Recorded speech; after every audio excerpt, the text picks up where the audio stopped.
Hi, it's Derek from ForeGolf Custom. Today, very excited, we're looking at TaylorMade's new P790 Iron.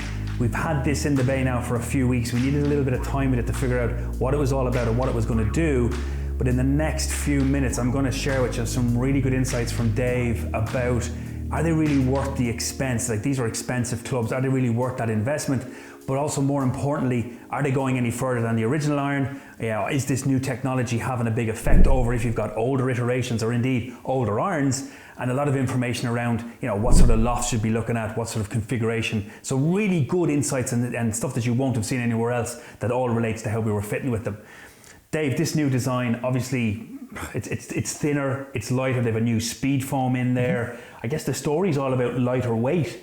Is that making sense to you? Every number that they've quoted is this big number. It's pure TaylorMade and it's pure brilliance in terms of marketing expense, but like 69% lighter in the foam and 31 grams of tungsten and a 60% bigger sweet spot.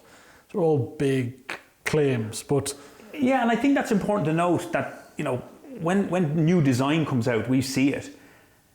Really what happens with a good design, and especially with wood design, you'll see it a lot, and in this iron design is, Dave's right, they strip the weight out. So they make stuff lighter, make it perform better, but not so that it's lighter, it works. It's so that they can maneuver weight within the club, so the ball of tungsten that they save is heavier, and therefore they can put it in a better place. Certainly. And we bounced this around though about this tungsten and where it goes. So let's get some insight for everybody watching about that tungsten in the toe. What's that doing? I guess in principle, it's producing a more stable environment because the most amount of weight is the furthest part away from the neck of the golf club.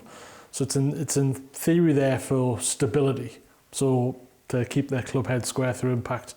And it does a very good job at it unless you're very, very handsy. But are you seeing more draw? I see more draw. Personally, as somebody who naturally draws it. Okay. But I think for most people, they won't see it.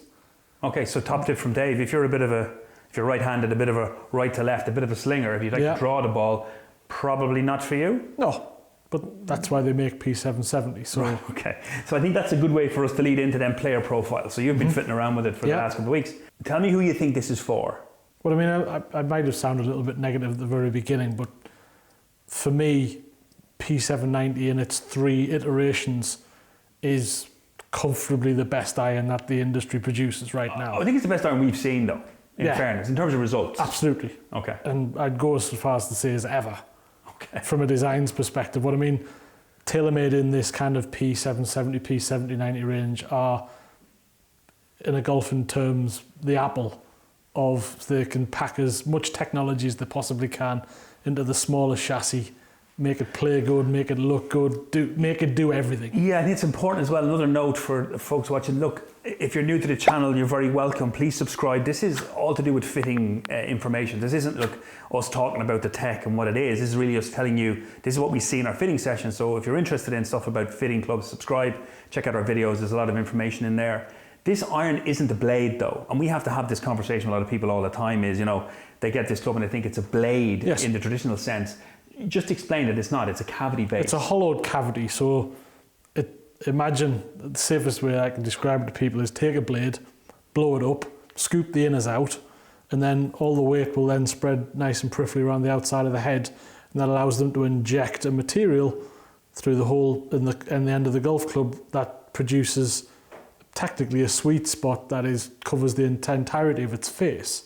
Yeah. Because you've got the same speed retention whether you hit it slightly low, which this one is the sweet spot slightly lower in the face to try and cover off where most people would lose that speed, but it's just as good out of the toe, the heel and the high part. Okay, let's split that up. So player profile then, is this mid handicapper, high handicapper, low? Is this someone looking to improve? Who should really think about this? But I mean, I've pretty much done this in every shaft possible, from graphite all the way up to Toe Spec X anti-left steel. So it has a massive scope for shafts, which then means it has a massive scope for player.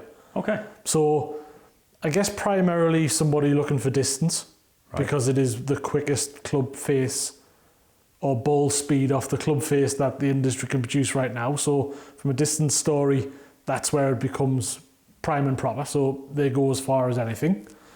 But then sub that, So anything to do with control, anything to do with dispersion. Over the years, TaylorMade have maybe had a bad rep for this type of product producing flyers or the ball coming off the face real quick. They're so good now with the retention of the speed across the face. That doesn't, it's more of an urban myth, and I actually find these brilliant for distance control. No, I think you're right, Dave, and I think we should break that down even further. So the speed foam that goes into the face creates kind of a backing or a partition between the back and the front of the club, so the face and the back.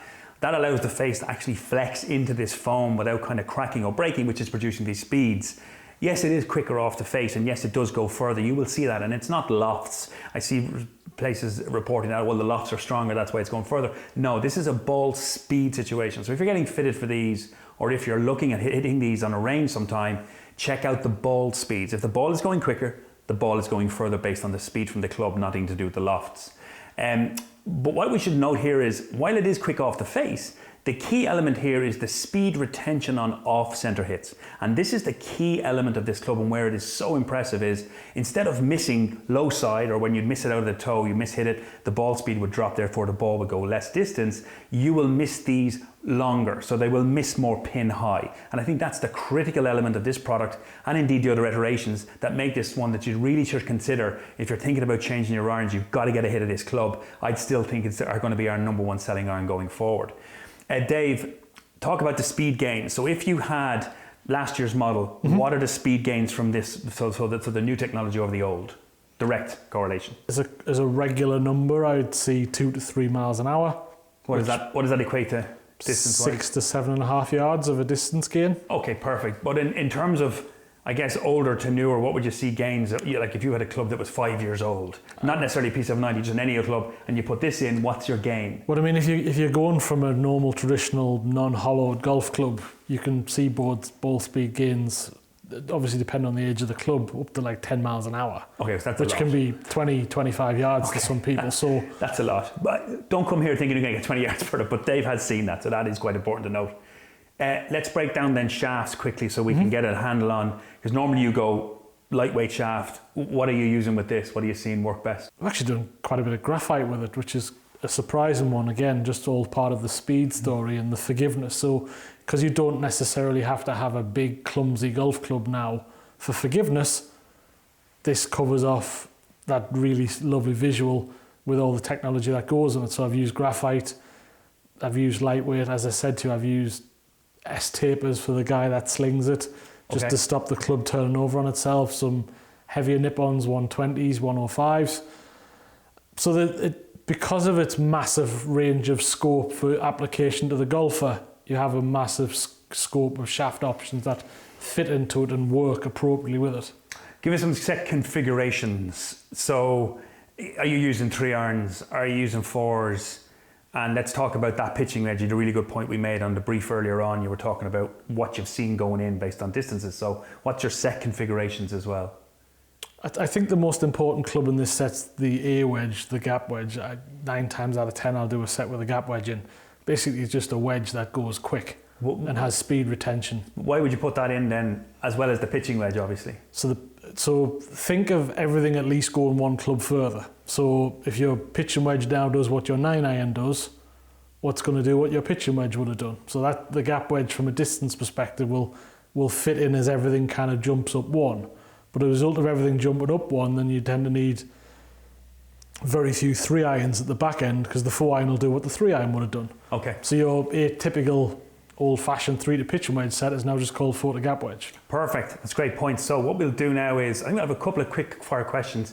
I was talking to a few of the guys over the weekend, and they were asking about the new club because they'd seen it released and they wanted to know a few things about it. So I thought, look, I'll note down those questions. I'll give you a quick fire. So number 1 was, should I buy these if I have either of the 2 older iterations? Should I buy the new one? I think you should definitely consider if you have version 1, and if you want to hit the ball further than you did and you've got version 2, then yes, buy them. Cool. How far will these go over my old irons? So 5-6 years ago, older irons. How much further will they go club wise? Comfortably 1 club, but more often you'll see somewhere closer to 2 clubs in distance, so up to 15 to 20 yards. Cool. One of the lads said, why are they so expensive? Are they worth the investment, is what he asked me. I guess if you're going to put everything that you have technology wise into a forged chassis, then it has to be expensive because it has all the bells and whistles on it. I put TaylorMade these into the same kind of vein as Apple. Why is an iPhone expensive? Well, it does everything in one product. So it has to be expensive as a result of it. Yeah, and they're worth the investment as far as you can see because the results are good enough to warrant it. I can't see any better product in the iron category right now. And distance. Yeah. Okay. What about the wedges? So if I'm going to buy this set of irons, what wedges should I be looking at as well to tie into these? So gap wedge from the set, and the gap wedge is 50 degrees. So then you're going to need the wedges to go along if the irons go along. So stronger loft, so 54, 58 as a general rule. Perfect. Should I buy these or P770s? That was another question the boy said. I think these for distance, P770s if you want that still that little bit of extra shaping, and if you hook it, P770s. One of the lads hit one of mine and said there's a fierce funny noise off the face. Obviously it's because the face is flexing and moving. Yes. Is there much noise? Have you heard it? Because the shell of it's got smaller, there's less resonance throughout it, so it's a little bit more crisper than it would have been in other generations. Yes, it's not going to sound like your old-fashioned Forge Golf Club that's a solid piece of metal. It can't. So yes, there's a little bit of clicking off it, but when you see it in terms of performance, you understand why it's there. One of the lads has the one before this one, so just the one that's just finished. He said he said they were like flyers, so like real kind of like long hitting ones that he caught every now and again. Yeah. Is that something that you should be worried about with these? I don't know. I think the flyer part of these is a bit of an urban myth. Yes, they come off the face, but if you have a big sweet spot, then if you hit it flush out the middle, yeah, you're going to get a long one. But the trick to these is that your bad one won't be as far back as you would have traditionally have been. So yeah, there might be a flyer, but it's not really a flyer. It's just your bad ones are up to where your good ones used to be. So there you go, the P790 according to Dave, all wrapped up there and nicely bow-tied for you. We've done the P790, the one before this, so what I'll do is I'll pop a link to that up above. One of the things we're trying to figure out here is, do you think that this naming franchise, the carry over from TaylorMade, is a good idea? Why don't you pop down in the comments below if you think that the carrying on the name is a good idea? Is it just that there's a success story there, or you think it's good that people understand what this is? I hope you're enjoying the videos. As I said, give us a subscribe and a like if you do, and we look forward to seeing you at the next video. Thanks a lot for watching.